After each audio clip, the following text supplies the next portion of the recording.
ब्रह्मपुर संस्कृति भवन परिसर में स्वेच्छासेवी और सांस्कृतिक अनुष्ठान सृजनी वार्षिक उत्सव सह सम्मान समारोह प्रतिष्ठात्री तथा सभापतित्व वंदिता त्रिपाठी प्रत्यक्ष तत्वावधान में अनुष्ठित हो जाइछि।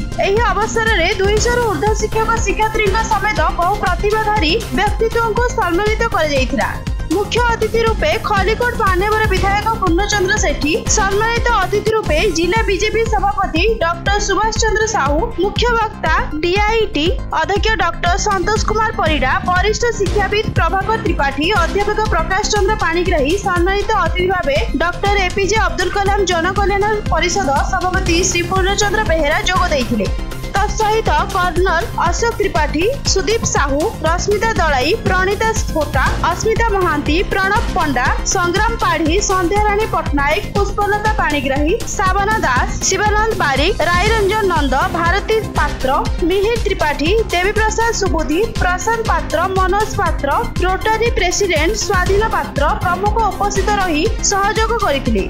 सांस्कृतिक कार्यक्रम अनुष्ठित होइथिला। गंजाम रंभारू बनवासी सेठी रिपोर्ट न्यूज.in।